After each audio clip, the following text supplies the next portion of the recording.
नमस्कार दोस्तों, स्वागत है आपका डारो फैक्ट्स पर, जहां हम आपको डरावनी और रहस्यमयी कहानियों की दुनिया में ले चलते हैं। यहां पर हम आपके लिए लाते हैं असली डरावनी कहानियां और पौराणिक कथाएं जो आपके रोंगटे खड़े कर देंगी। तो जुड़िए हमारे साथ इस खौफनाक सफर पर और जानिए उन कहानियों को जो सदियों से छुपी हुई हैं। सब्सक्राइब करें और बेल आइकन को दबाएं ताकि आपसे कोई भी डरावनी कहानी मिस न हो जाए। याद रखें, ये कहानियां केवल आपके मनोरंजन के लिए नहीं है, बल्कि इनकी सच्चाई आपको हैरान कर देगी। तो तैयार हो जाइए, क्योंकि डर का असली मतलब समझाने आ रहे हैं हम, केवल डारो फैक्ट्स पर। सपोर्ट करें, सब्सक्राइब करें और हमारे साथ डरावनी दुनिया में कदम रखें। हमारे गांव में जिंदगी सिंपल थी।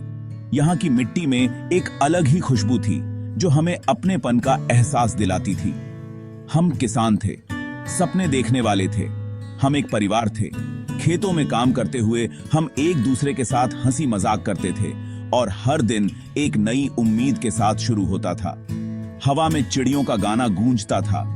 उनकी चहचहाहट हमारे दिलों को सुकून देती थी और हमें प्रकृति के करीब लाती थी। बच्चे खेतों में दौड़ते थे, उनकी हंसी गांव में गूंजती थी। उनकी मासूमियत और खुशी हमारे जीवन को रंगीन बनाती थी। बुजुर्ग बरगद के पेड़ के नीचे बैठते थे। वे अपने अनुभव और ज्ञान की बातें हमसे साझा करते थे, जिससे हमें जीवन के महत्वपूर्ण सबक मिलते थे। कहानियां सुनाते थे और ज्ञान बांटते थे। उनकी कहानियां हमें हमारे इतिहास और परंपराओं से जोड़ती थीं और हमें गर्व महसूस कराती थीं। ये शांति का जीवन था। सुबह की ताजगी और शाम की ठंडक हमें एक नई ऊर्जा देती थी। यहाँ की हर चीज में एक सुकून था, एक ऐसा जीवन जिसे हम बहुत चाहते थे। यहाँ की सादगी और प्यार हमें एक दूसरे से जोड़ता था और यही हमारे जीवन की असली खुशी थी। सुमन हमारे गांव की धूप थी। उसकी मुस्कान में एक ऐसी चमक थी जो हर किसी को अपनी ओर खींच लेती थी।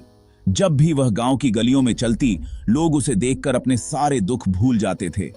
उसकी मुस्कान सबसे बुरे दिन को भी रोशन कर सकती थी।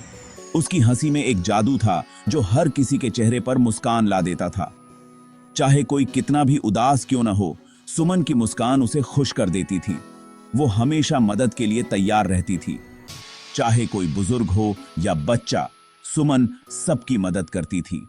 वो धागा थी जो हमारे समुदाय को बांधे रखती थी। उसकी उपस्थिति से गांव में एकता और प्रेम का माहौल बना रहता था। वह हर त्योहार और समारोह में सबसे आगे रहती थी। उसकी उपस्थिति हर दिल में गर्माहट लाती थी। उसकी बातें, उसकी मुस्कान, उसका प्यार, सब कुछ गांव के लोगों के दिलों में बस गया था।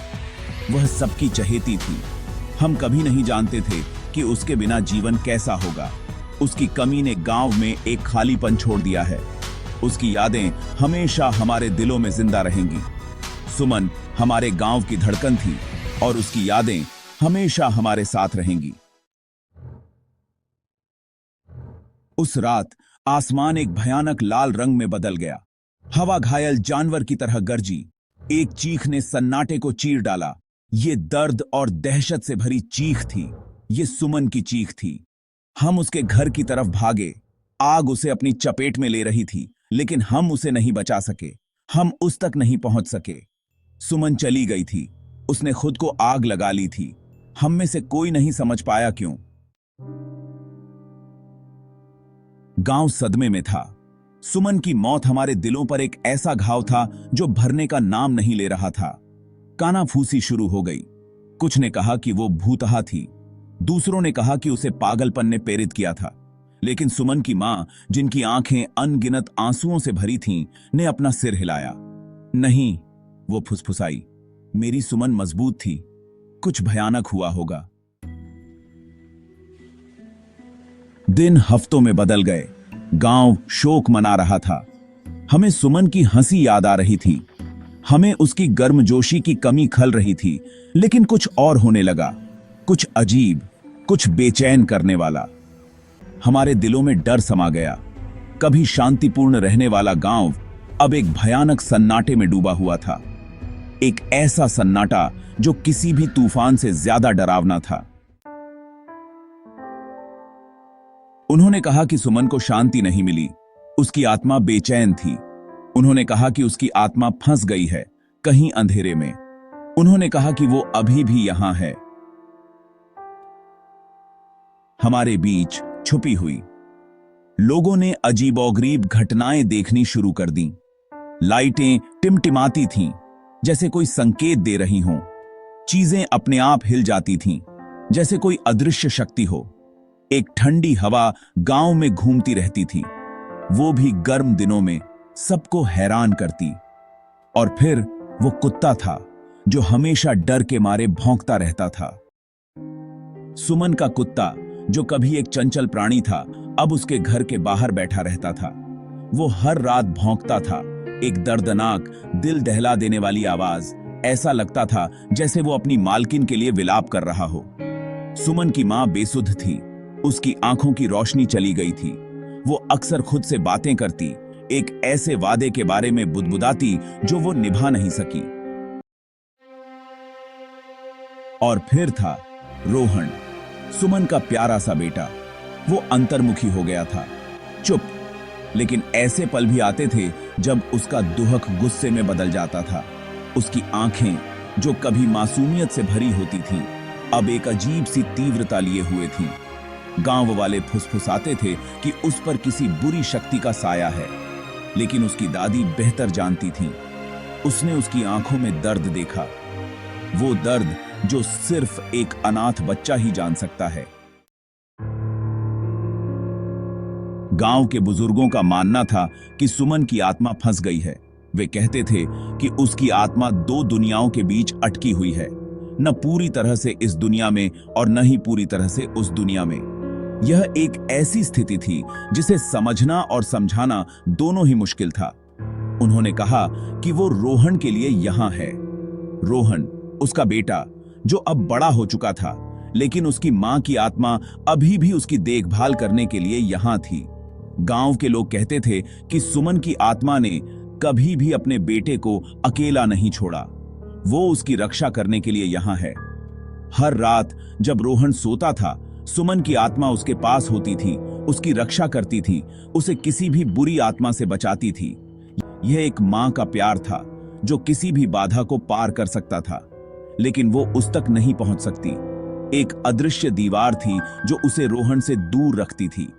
वह उसे देख सकती थी, लेकिन छू नहीं सकती थी। यह एक ऐसी पीड़ा थी जिसे शब्दों में बयां करना मुश्किल था। वो उसे पहचान नहीं सकती। समय के साथ सुमन की आत्मा ने अपनी पहचान खो दी थी। वह अब एक भटकती हुई आत्मा थी जो अपने बेटे को पहचानने में असमर्थ थी। यह एक दुखद स्थिति थी जो हर किसी के दिल को छू जाती थी।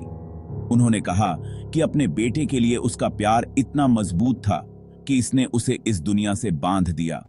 यह प्यार ही था जिसने उसे इस दुनिया में रोके रखा था, लेकिन यह प्यार ही उसकी सबसे बड़ी बाधा बन गया था।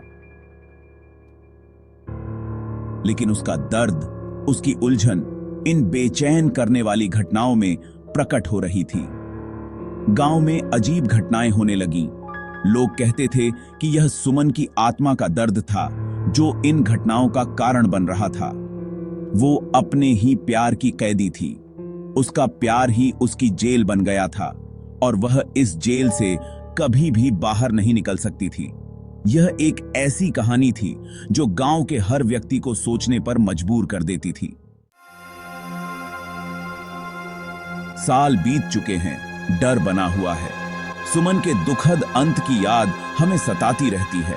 उसकी हंसी चली गई है, लेकिन उस भयानक रात की गूंज बाकी है। गांव अब पहले जैसा नहीं रहा।